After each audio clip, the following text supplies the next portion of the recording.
Back in 1982, Something remarkable happened. The Soviet spacecraft Venera 13 did what no machine had done before. It punched through Venus's thick, toxic clouds and touched down on the most hostile surface in our entire solar system. Venus isn't just hot, it's a pressure cooker of epic proportions. The atmosphere is packed with sulfuric acid, the heat is hot enough to melt lead, and the pressure, it's so crushing, it could flatten a submarine like a soda can. But even in this absolute hellscape, Venera 13 managed to survive for 127 minutes, sending back photos and data right up until it was finally overwhelmed. This probe was built tough as you can make a machine on Earth, but Venus still won. Now, here's a wild thought. What if a person tried to stand on Venus? How long would they last? And what would kill them first? Let's break it down. If you were to magically appear on Venus without any gear, no suit, no protection, it'd be lights out instantly. Not because of the heat, not even because of the acid-filled clouds. What gets you first is the insane pressure. Standing on Venus is like being shoved 3,000 feet underwater. Your body would be crushed in seconds. You wouldn't even see it coming. But let's say you're better prepared. You're wearing a next-level spacesuit, modeled after the tech used in Venera 13, reinforced to the max. So what would you experience? First off, don't expect a view. Around you is a thick, hazy, yellow-orange fog. The air is loaded with carbon dioxide, and sunlight barely makes it through. Venus lives in a permanent dim glow, like eternal twilight. The ground? Not much to look at. Just cracked volcanic rock, endless stretches of scorched terrain, and scattered boulders. It's a desolate wasteland. And even though you're wearing a heavy-duty suit, Venus's gravity is just 10% less than Earth's. So yeah, you'll feel the weight. But the real danger is the heat. Venus is the hottest planet in the solar system. We're talking 880 degrees Fahrenheit.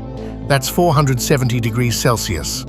Hot enough to incinerate just about anything. And here's the kicker. There's no relief, not even on the dark side.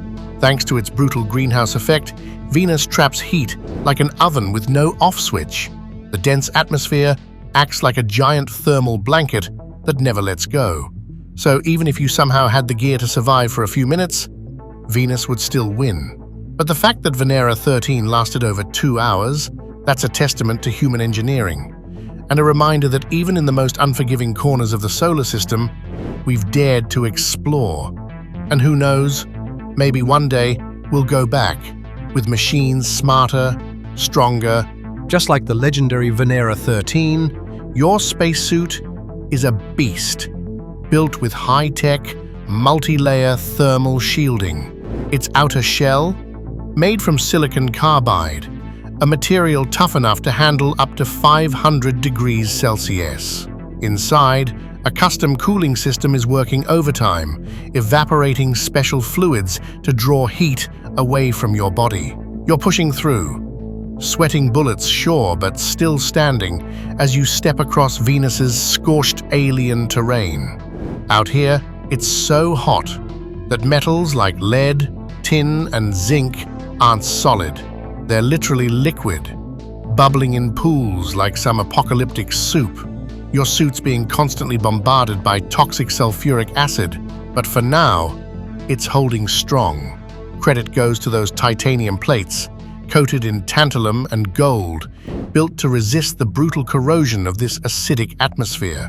But there's something even weirder surrounding you: carbon dioxide in a supercritical state.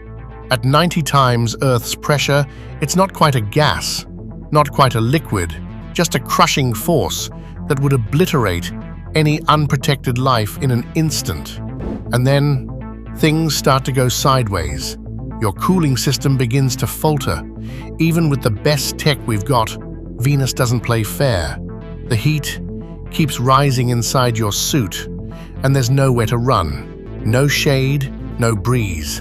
Nothing but boiling rock and pressure. Within seconds, you feel it. Heat stroke hits like a freight train. You black out. Within a minute, the internal systems are overwhelmed. Your body can't handle it. you're gone. But Venus isn't finished yet.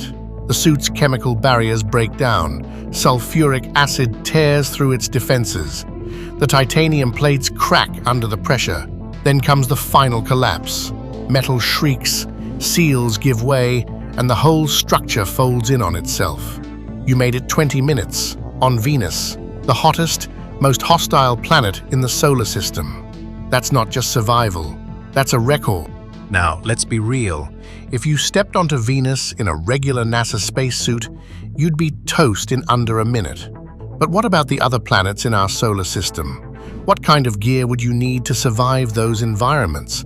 And more importantly, which one is the most dangerous? Let's find out. Your next stop, Mercury, the smallest planet and the one that hugs closest to the Sun.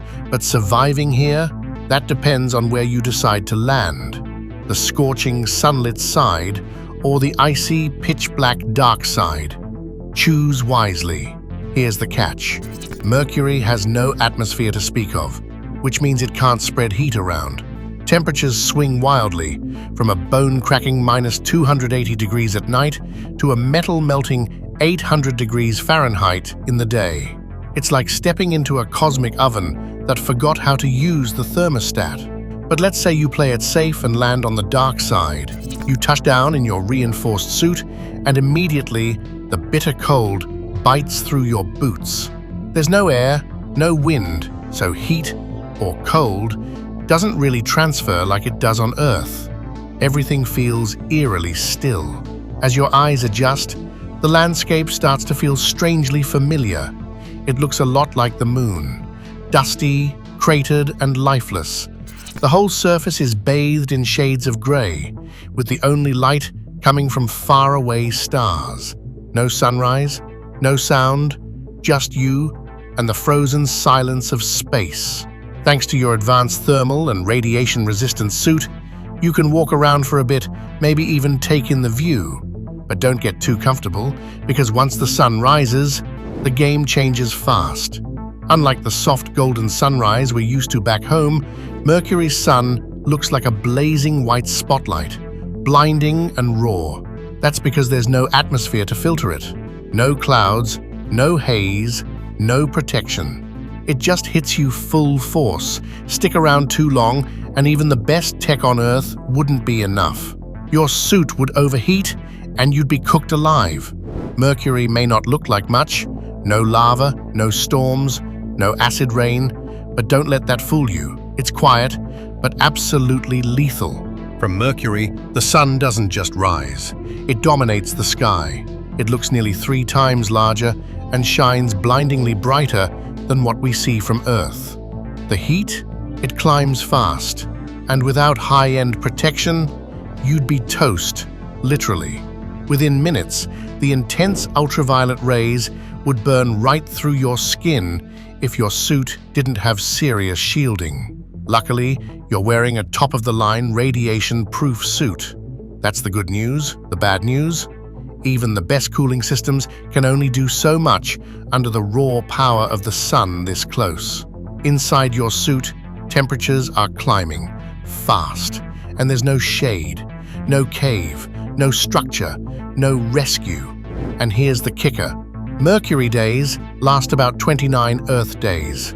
So once the sun's up, there's no nighttime coming to save you anytime soon.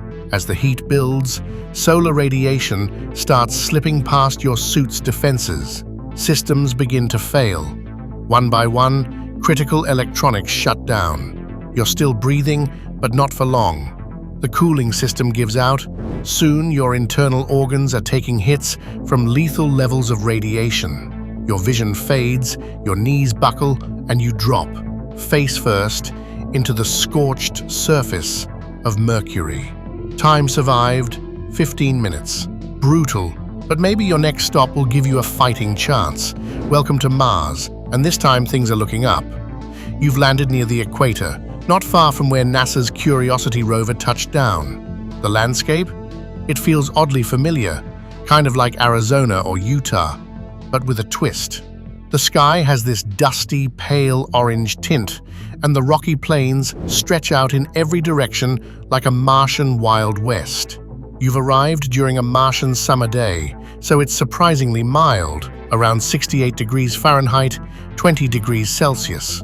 For now, your suit's thermal system is chilling. But don't get too relaxed. Once the sun dips below the horizon, the temperature is going to crash to a brutal minus 94 degrees Fahrenheit, minus 70 degrees Celsius. Good news, you can move around pretty easily. Mars has about a third of Earth's gravity, so you weigh way less. You'll feel light on your feet, maybe even enjoy a few slow-motion hops. But here's the challenge: radiation. Mars has no magnetic field, and its thin atmosphere doesn't do much to block out space radiation. That means you're being exposed to levels over 20 times higher than on Earth. And during a solar flare, even worse. Your suit can hold off the worst of it for now, but staying here long-term, you'd need a radiation-proof base just to survive. Still, you've got a shot here. Unlike Venus or Mercury, Mars isn't trying to kill you every second. It's harsh, but manageable. Maybe, just maybe, this is the kind of place. Luckily, your suit's got your back. It's reinforced with layers of Kevlar and polyethylene, built specifically to protect you from Mars's radiation and dust storms. You've now spent several hours walking the red planet without any serious problems. Things are going well. In fact, it almost feels like you could set up shop here, maybe even dig in and start building an underground base. But hold on, not so fast. Mars may seem calm, but it's quietly taking a toll on you. The low gravity combined with constant exposure to radiation is slowly wearing your body down. Stick around too long, and your heart, blood vessels, and even your brain could start to suffer. You'd face a higher risk of heart disease, cognitive problems, and muscle loss. It's a slow but serious threat, one that no amount of determination can ignore. 10 hours in, your oxygen tank is just about empty. It's time to head back to the lander. You make it back safely, lift off, and leave Mars behind. Your next destination? Buckle up, it's a monster. You're headed to Jupiter, the king of the planets, the largest in our solar system. But here's the thing, getting close to Jupiter is dangerous. Like, very dangerous. As you approach the gas giant, you're hit by insane levels of radiation, more than anywhere else in the solar system besides the sun itself. Why? Because Jupiter's magnetic field is absolutely massive. It stretches out nearly 7 million kilometers toward the sun and almost all the way to Saturn in the other direction. It's also 18,000 times stronger than Earth's.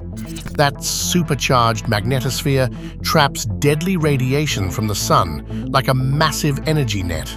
If it weren't for the thick titanium walls of your ship, you'd be fried before even seeing Jupiter's clouds up close. But you make it. You've reached orbit. Now comes the truly wild part, the descent. You're about to drop into Jupiter's atmosphere, something NASA's Galileo probe did back in 1995. That probe managed to dive 87 miles into the planet's clouds before it was crushed by the pressure and fried by the heat. It survived just under an hour.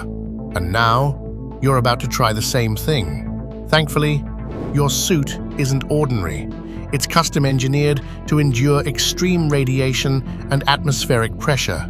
You're not just exploring, you're pushing the limits of human survival. And this next phase is going to test you like never before. Just like NASA's Galileo probe, your suit is built for extremes.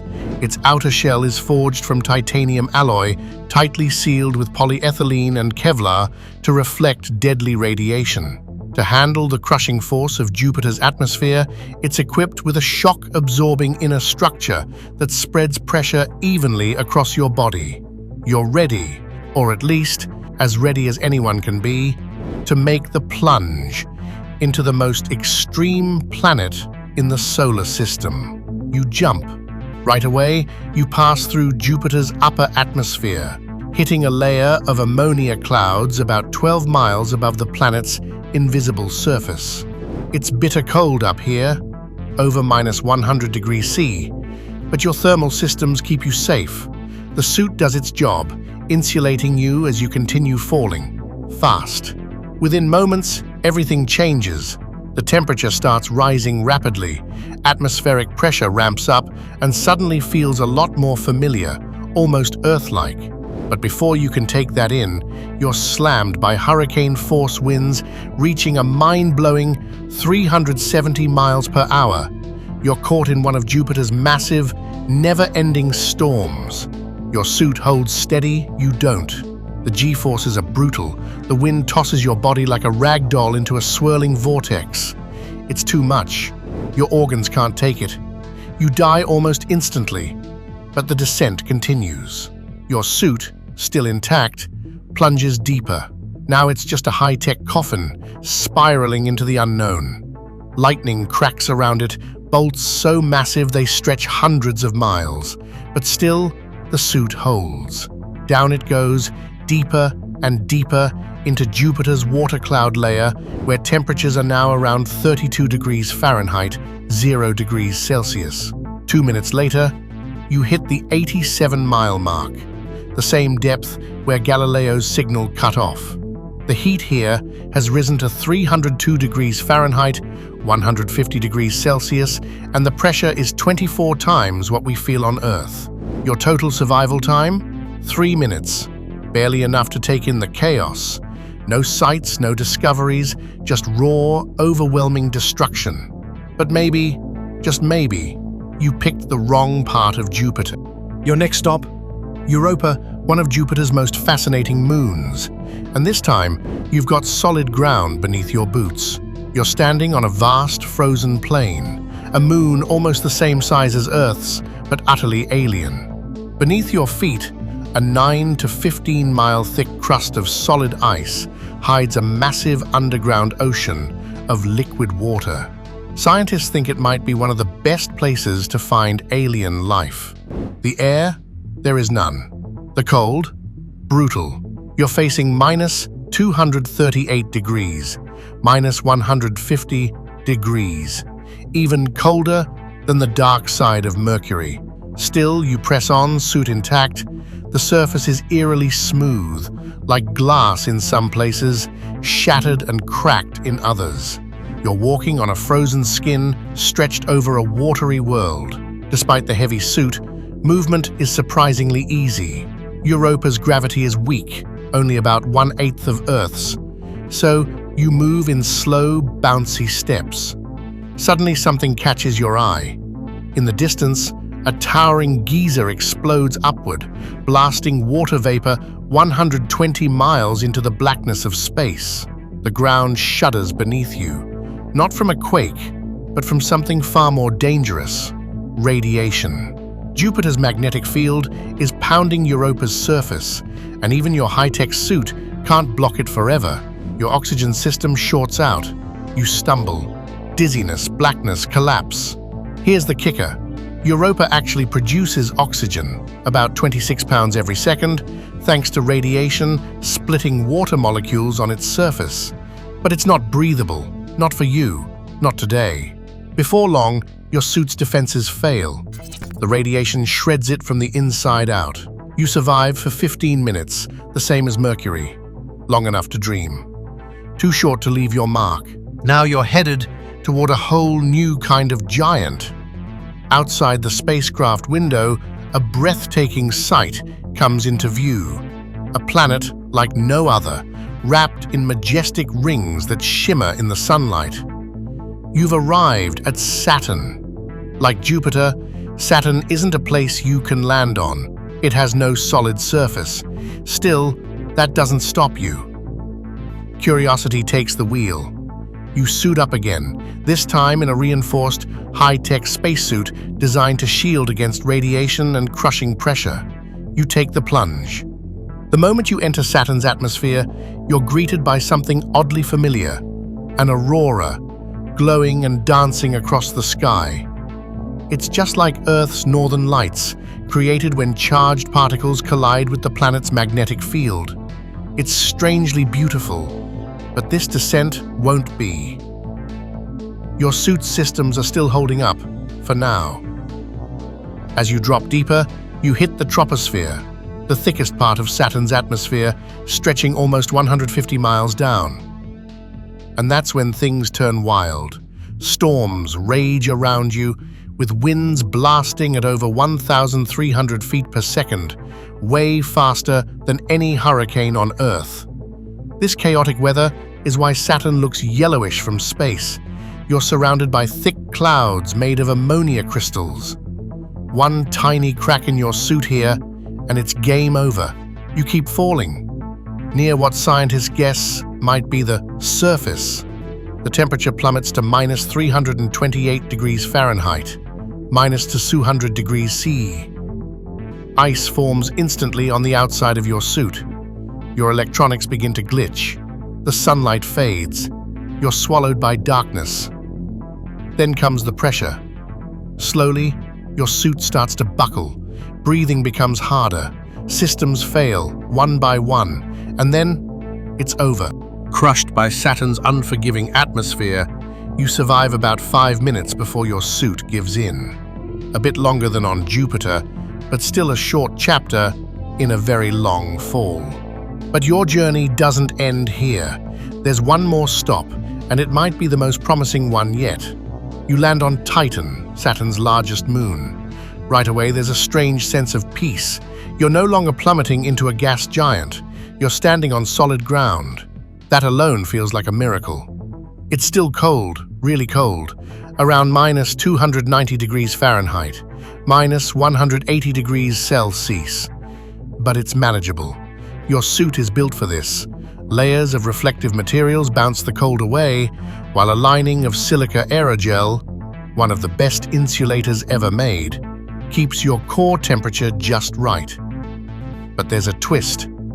The atmosphere is thick and filled with complex organic compounds, giving everything a murky, yellow-orange glow. You won't be spotting Saturn or the stars anytime soon. The haze blocks your view of the sky. Still, you feel good. Titan's gravity is gentle, just 1/7 of Earth's, so even in your bulky suit, moving is a breeze.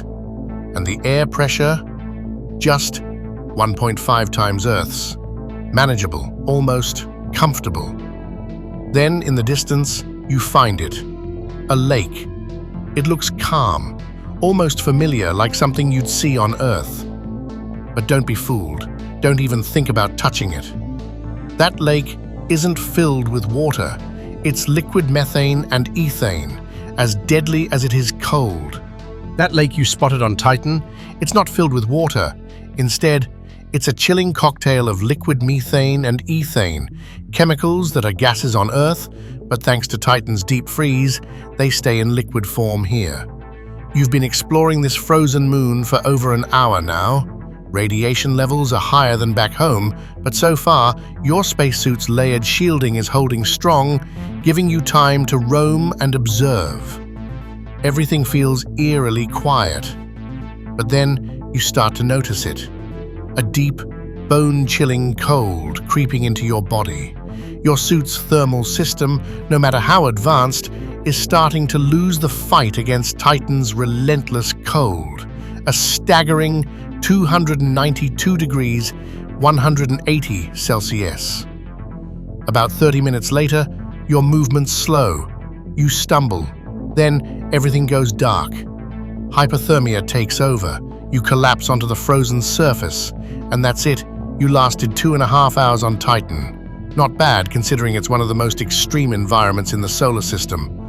And let's be honest, it sure beats plummeting into Saturn's crushing atmosphere. But Titan was just one challenge. Now it's time for an even colder journey, to the coldest planet in the solar system, Uranus.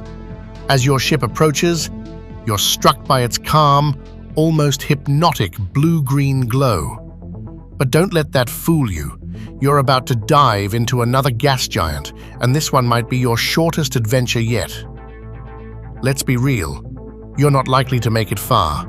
The winds here, screaming at over 560 miles per hour. The temperature, an unbearable 364 degrees Fahrenheit. Your suit's heating system doesn't stand a chance. Within moments, The brutal cold will tear through every layer, shutting down your body before you can even process what's happening. Best case scenario, you survive the fall for 3 to 5 minutes. That's it. So instead of diving into another deadly descent, you turn your attention to something far more promising, the moons of Uranus.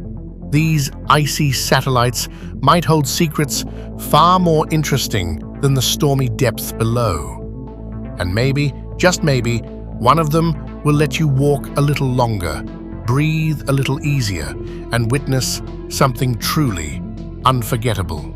First up, Titania, the biggest moon orbiting Uranus. At just 490 miles in radius, it's only about half the size of Earth's moon. If you tip the scales at 175 pounds on Earth, you'd weigh just 4.5 pounds here. Throw in your bulky spacesuit, and you're still barely pushing 9 pounds total. You feel like you're floating. But then comes Miranda, the smallest moon of Uranus. With a radius of just 146 miles, it's like landing on a cosmic pebble. And gravity? Practically non-existent. Your full suited weight drops to just a little over 2 pounds. One bad hop, and you're drifting off into the black. Clearly this moon is no place to hang around. Time to move on. Next stop, Neptune. A planet only one spacecraft has ever dared to visit, NASA's Voyager 2. From a distance, Neptune looks calm, beautiful even, a soft blue marble hanging in the dark. Don't be fooled, this planet is a full-blown death trap. We're talking temperatures colder than -328 degrees, -200 degrees Celsius. A toxic atmosphere of hydrogen, helium and methane, and the most violent winds in the solar system, up to 1,300 miles per hour, which is about 5 times the speed of sound. And sure, the radiation isn't as bad as Jupiter or Saturn, but it's still enough to fry your systems. The second you hit Neptune's upper atmosphere, you're plunged into chaos, a swirling radioactive storm zone. Yet you fall for maybe 2 minutes. Then you hit a layer so brutal, so packed with radiation and wind shear, that nothing, not even the most high-tech suit, can save you. It's over. But your journey isn't done just yet.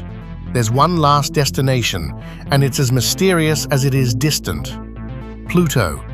This icy dwarf planet, just 1,480 miles across, even smaller than our moon, might seem unassuming, but it's the final frontier in your survival challenge.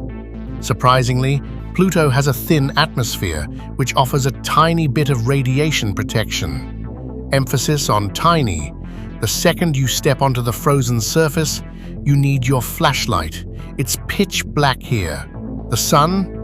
It looks like a bright star, barely casting light, and it takes more than 5 hours for that light to even reach this far. Still, with gravity about the same as the moon's, walking around in your heavy suit isn't too bad. What is bad is the cold. A bone-cracking -364 degrees, -220 degrees Celsius. It doesn't take long before your suit starts to freeze, becoming stiff and fragile like glass. Then it happens. A sudden crack in the lining. The cold rushes in. You're gone in seconds. Your total time on Pluto? 8 minutes. And just like that, exploring other planets isn't just about curiosity anymore, it might be the key to our survival. Whether it's a future apocalypse or simply the need for more resources, venturing beyond Earth could give us a second shot at thriving. And the first stop on that journey? Mars. Elon Musk, the head of SpaceX, says humans could land on Mars as soon as 2029. And not long after that, he envisions the first colonies starting to take root on the red planet. Exciting? Definitely. But let's not sugarcoat it. Mars is a beast to deal with. Let's start with the dust. The winds on Mars are no joke. They kick up dust storms that would blanket solar panels and knock them out of commission. And it gets worse. The planet's surface is scattered with sharp rocks that tear through equipment. NASA even showed us images of the Curiosity rover's wheels practically shredded by the Martian terrain back in 2022. And then there's the cold. Mars averages around -76 degrees Fahrenheit, -60 degrees Celsius. Step outside without a suit, and you're basically an ice cube in seconds. That's not all. Mars has no real magnetic field, and its atmosphere is 100 times thinner than Earth's. Translation: zero protection from cosmic radiation. And forget about taking a deep breath. The air is a toxic cocktail of carbon dioxide, nitrogen, and argon. Not exactly breathable. But don't count us out just yet. With the right technology, we can build habitats, generate breathable air, and protect ourselves from radiation. The planet's lower gravity, about 1/3 of Earth's, means we'll need to work out daily to keep our muscles from wasting away, but that's manageable. And Musk? He's already laying the groundwork. But it's going to be a long ride. Mars orbits an average of 140 million miles, 225 million kilometers, from Earth. If you tried to drive there at highway speeds, say 70 miles per hour, 112 kilometers per hour, you'd be on the road for over 200 years. The closest the two planets get is about 38.5 million miles, 62 million kilometers, and at their farthest, they're nearly 250 million miles, 400 million kilometers, apart. That's why launch windows only come every 2 years, when Mars is at its closest. When that window opens, Starship, SpaceX's next-gen spacecraft, will be ready. It's a massive system, 122 meters tall, riding on 42 Raptor engines, and the most powerful rocket ever built, even bigger than NASA's iconic Saturn V. Here's how it'll go down. The booster rockets launch Starship into space, hitting speeds of over 5,370 miles per hour, 8,650 kilometers per hour. Then the booster detaches and returns to Earth. Starship keeps going. Destination: Mars. The trip takes about 7 months. Once it lands, it won't be stuck. A fuel plant will be built on Mars, using water ice and carbon dioxide from the Martian environment to make methane and liquid oxygen, fuel for the return journey. Starship will carry 100 to 200 passengers, plus up to 100 tons of cargo.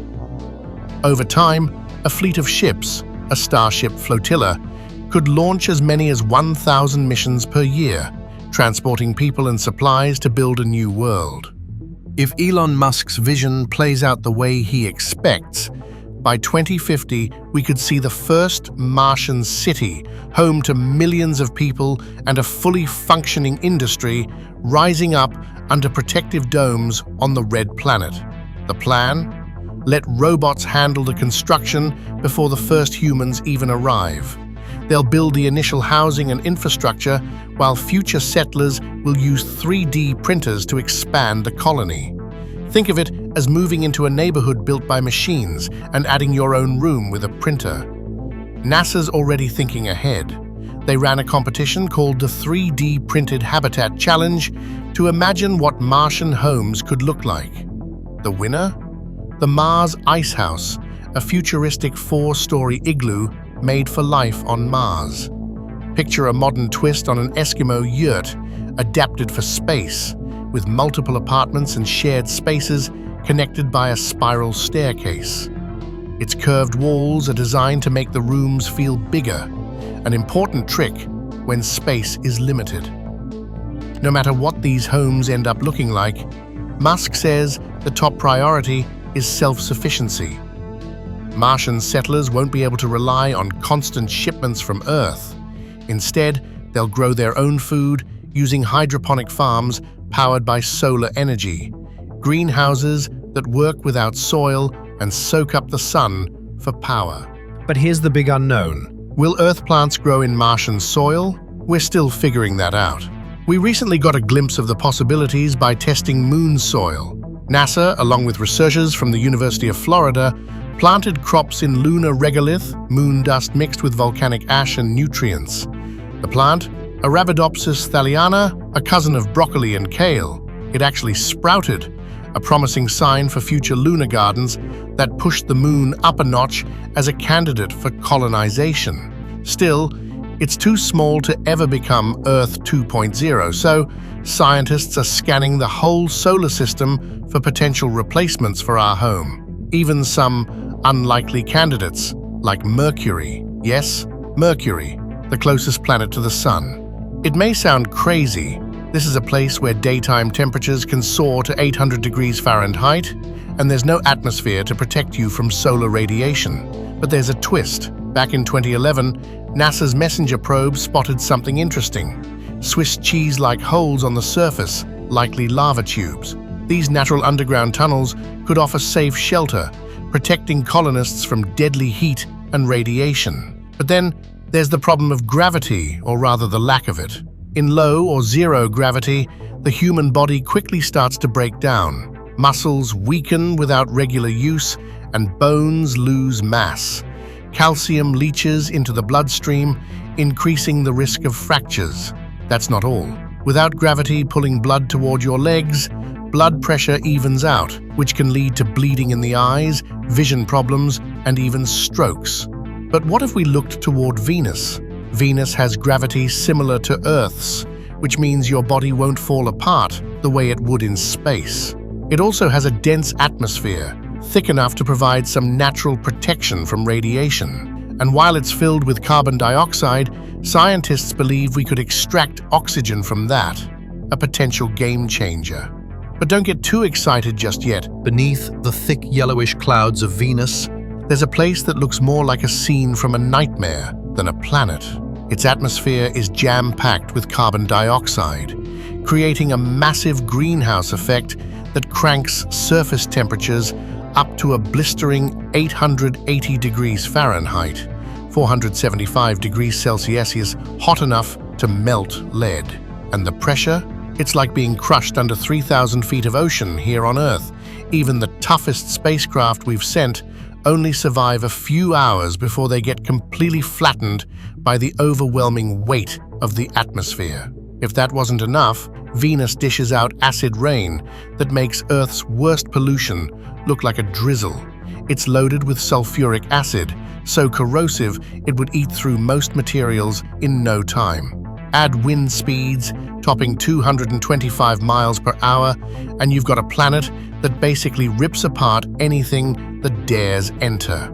So, why in the world are scientists even thinking about colonizing it? Because, believe it or not, Venus hides a surprising sweet spot. About 30 miles, 50 kilometers above the surface, there's a narrow layer in the atmosphere where temperature, gravity, and pressure are actually very similar to Earth's. Up there, it's around 86 to 120 degrees 30 to 50 degrees Celsius. Survivable. That's why NASA is exploring a wild but seriously promising idea: floating cities in the sky. It's called the High-Altitude Venus Operational Concept, and the first step involves a massive airship, about 423 feet long and 112 feet tall, hovering above the deadly surface. Instead of helium, it would be filled with a breathable mix of nitrogen and oxygen, which also happens to be lighter than Venus's thick atmosphere. That means the entire interior of the ship could be livable. Thanks to Venus's proximity to the Sun, there'd be plenty of solar energy to keep things powered and the airship cool. In this floating oasis, humans could live and work, safe from the chaos below. But if you're looking for a more familiar kind of world, something that looks and feels a bit more like home, you'd have to head way out to the edge of the solar system to a place that's not even a planet. Welcome to Titan, Saturn's mysterious moon, a frozen world that feels strangely familiar. These alien lakes are constantly refilled by steady methane rain, while Titan's surface is dotted with vast, rippling dunes made of solid hydrocarbons. Think desert sand, just from a different periodic table. But here's the wild part. Those hydrocarbons, they could power entire colonies. Titan may be cold and far away, but it's full of potential. And yes, the cold is brutal. Temperatures dip to a bone-chilling -290 degrees Fahrenheit, 180 degrees Celsius, but Titan has something special going for it. Its thick, nitrogen-rich atmosphere, 50% denser than Earth's, actually helps to insulate against the extreme cold. Add in Saturn's magnetosphere, and you've got natural protection from deadly space radiation, something Mars can't promise. Colonists wouldn't need bulky, high-tech suits either. Just thermal clothing and respirators could be enough to step outside. And thanks to the frozen water ice just below the surface, we could even produce oxygen right on site. Homes could be 3D printed using local plastic-like materials, formed into inflatable dome structures filled with warm, breathable air. But here's the coolest part. You could fly.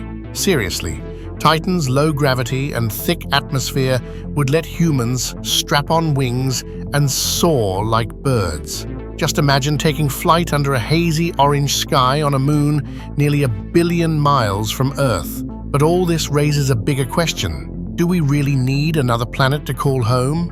The idea of building a new world isn't new.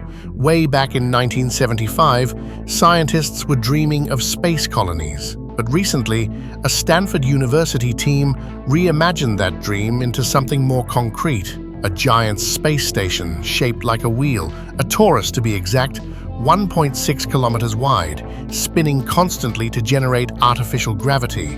This rotating city could house up to 10,000 people, complete with an industrial zone to process ore from nearby planets and moons. Leftover waste? Just launch it into space. It'd act as a shield against cosmic radiation. Inside the living quarters, each resident gets their own apartment. Floors are stacked vertically, all linked by spiral staircases. And thanks to the station's rotation, you might look up and see someone walking upside down, just a few feet away. So here's a question for you. If you could spend one safe, risk-free day on any planet or moon in the solar system, where would you go and why? Let us know in the comments. And if you enjoyed this space survival journey, go ahead and like the video and hit that subscribe button. Thanks for watching, and who knows, one day you might just be packing your bags for Titan.